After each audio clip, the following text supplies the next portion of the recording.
Welcome to New York City Visions. I'm your host, Herb Malsman. We are sitting in Robert Emmett's Bar and Restaurant right now. I am about to introduce our guest. We were going to do it at Jones Pizzeria, and I'm used to Brooklyn Pizzeria. You go in there, you sit out, you have a little slice, the whole deal. You can't get a slice at Jones Pizzeria on 8th Avenue between Broadway and 8th on 44th Street, and the place was packed. Yeah, I mean, those places was packed. The pizzerias, to me, growing up, was little pizzerias. Our guest is Amber Jones, and Amber is sort of like an aroma. There's an aroma to Amber's. That's a good one. Isn't amber kind of like they find fossils in the amber? Yeah, it's like hardened tree sap. Right, so there's an aroma to... I haven't smelled that aroma, but I hope it's nice. Amber is beautiful. It's a great aroma. We're with Amber Jones, and Amber Jones has written a book, New York, Phew. And we're meeting first. Hi, Amber. Hi. Hi, how are you? I'm good, thank you. How are you? Good. So, Amber Jones, and I'm going to tell you a little story first. We're taping today on August 24th.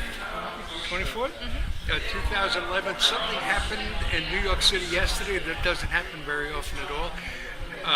Rumbling through out of Virginia, as they all do, out of Virginia was a 5.9 earthquake that hit the city yesterday. And I'm looking out the window as New York City just doesn't stop.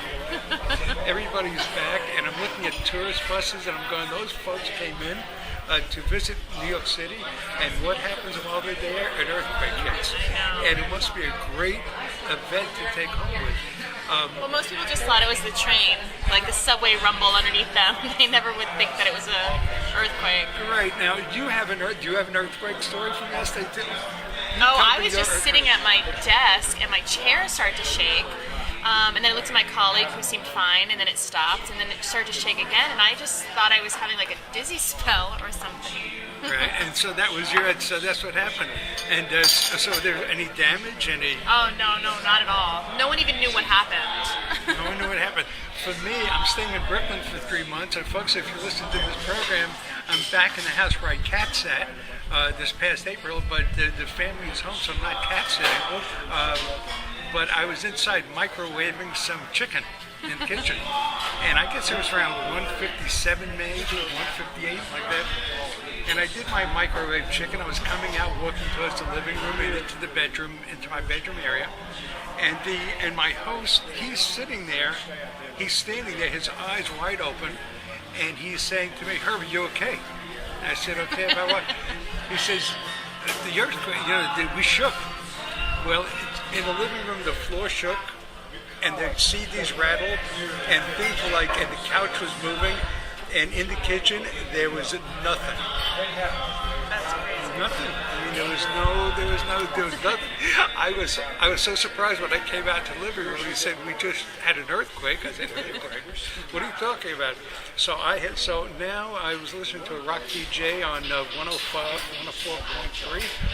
And he was saying that us folks are going to have tremor envy. Have you heard of tremor envy? I mean, I do feel let's move on now. So, Phew. New York. How do you pronounce Phew? Is that it? Well, I mean, it's New York, Phew York, New York, Phew York. I mean, it's phonetically, it's correct. It's the tomato, so it doesn't really matter which way it's pronounced. It basically means the same thing as...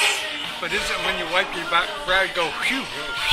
Yeah, well, phew is like, kind of more stinky a smell, but you could also be like, walk by something smelly and just be like, phew, Yeah. Well, New York had a bit of a phew yesterday. Are there any aromas that go along with earthquakes? I mean, anything that stands maybe just anything that's spilled, maybe. So that's what happened. Talk about your book, and then I want to ask you about the campaign. It was a fundraiser for the book. First, explain the book. Introduce my listeners to the book. Okay, yeah, it's called New York, Phew York. It's a scratch and sniff guide through New York City. It's a story of a family that comes to New York on a family vacation. They befriend their hotel concierge, and the concierge tells them all the different neighborhoods to go into. So they go into over 19 different neighborhoods in Manhattan, and they encounter over 20 different smells of New York, both good and bad. So there is everything from pizza and cheesecake and hot dogs and the smells that we love, to the garbage, the horse manure, the sewer steam, and the smells that we don't love so much but are synonymous with living in the city. What was the criteria when you came up? Now, I believe you have 19 smells on 20 pages, and it's a scratch and sip sort of. What did you have to leave out? Why did you pick 19 smells? Well, actually, it was really just more cost effective. I mean, originally we had 30 smells, but there are certain things that we took out that weren't necessarily New York smells. You know, kind of like when. When they go to the perfume corner and the smell of perfume, we're debating whether or not we should keep that. When the concierge is marking on the map the smell of the highlighter, we didn't know if we needed that. Because those aren't really like New York smells, so we just really wanted to stick with the city smells as opposed to like all the little intricate smells that everyone encounters on a daily basis. And again, they're costly because they're custom made, so it's just an inexpensive process. Okay, so we were going to meet in John's Pizzeria. Is that one of your favorite stops? I mean, because we were supposed to meet there a few weeks ago. I know. A couple of weeks ago, and you called me. We were going to meet on the 7th or the 8th, and I lost a day somewhere. And you called and you told me you were already seated, which I thought was a strange thing anyway for pizzeria. Don't you just walk in there, grab your Oh yeah, Manhattan's a little different. I should have known it was kind of upscale there, and I was shocked by the fact that it's tomorrow and you don't know it today. So we are together. Is John's Pizzeria? Is that a favorite stop? What made pizzeria? Well, pizzeria because pizza. Well, I mean, I'm a concierge here in the Times Square area, so I'm very well versed on the great restaurants here in the Midtown area. And John Pizzeria is definitely one of my favorite pizzerias here in Midtown. It's a beautiful space. It's in an old cathedral. It's got a pencil sketching of New York on the wall. The pizza's wonderful. It's written up, one of the top 5 restaurants every year for pizza. So here's where you it's come a favorite. to It's a favorite.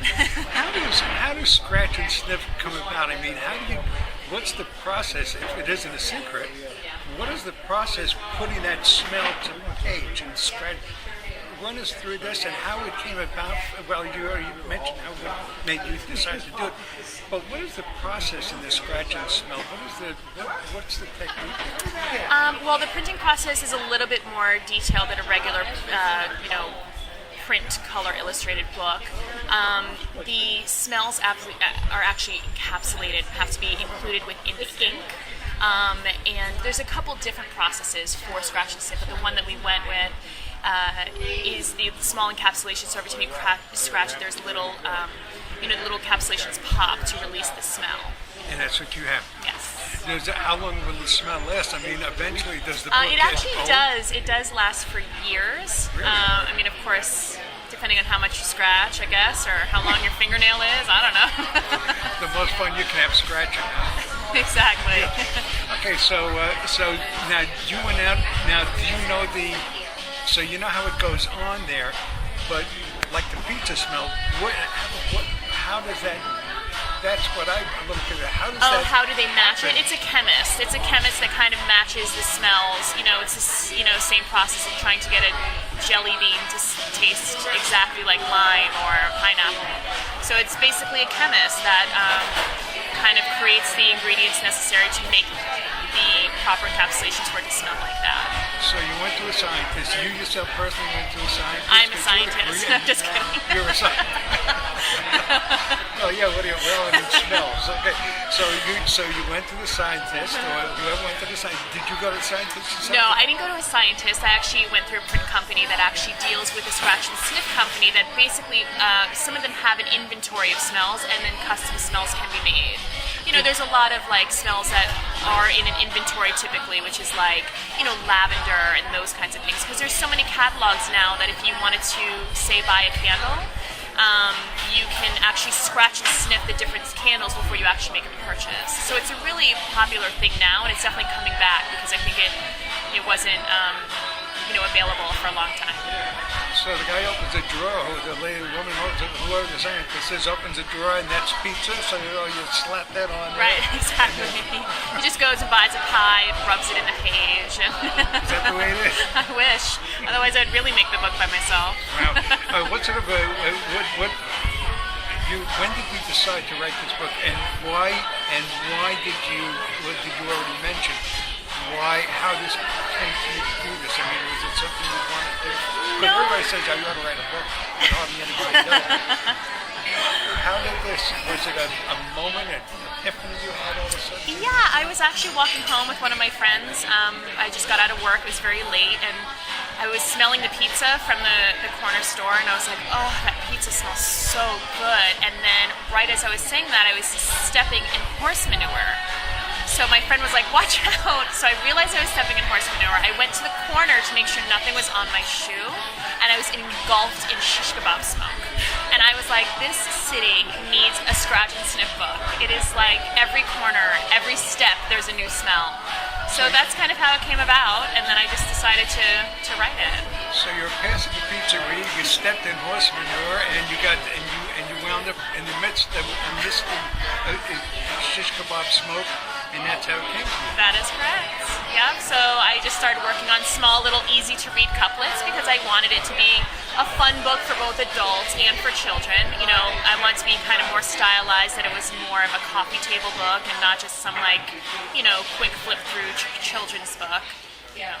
A coffee table, the smell of coffee. Do you have Exactly. the smell of coffee? I sure do. I mean, coffee is synonymous with New York, so I definitely have that in there. Decaf, regular, Colombian, or Arabic, what did you go with?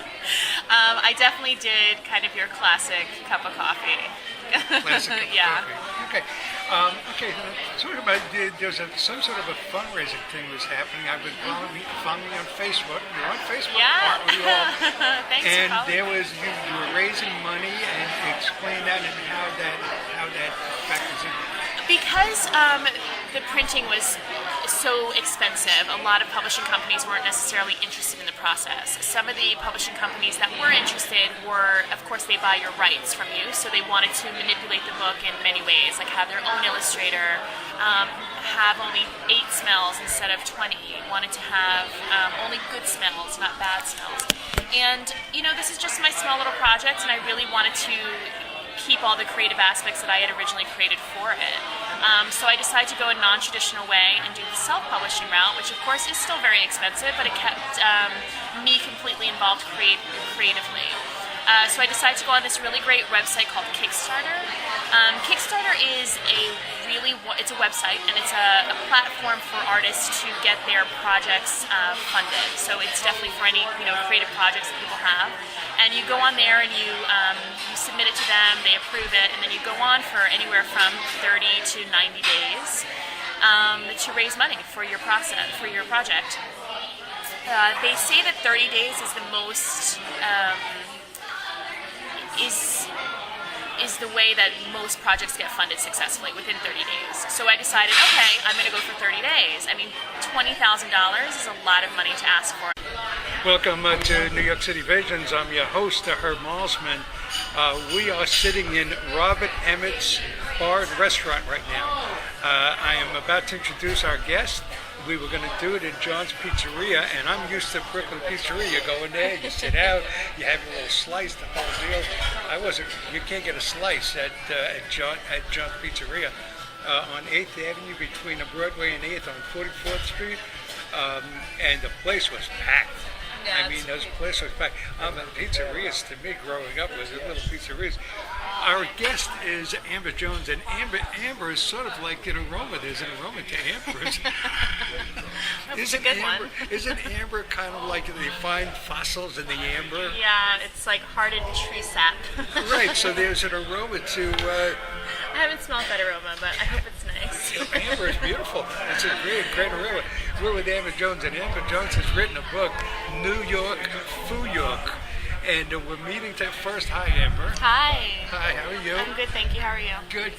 So, Amber Jones, and I'm going to tell you a little story first. We're taping today on August 24th, 24th, 2011. Something happened in New York City yesterday that doesn't happen very often at all.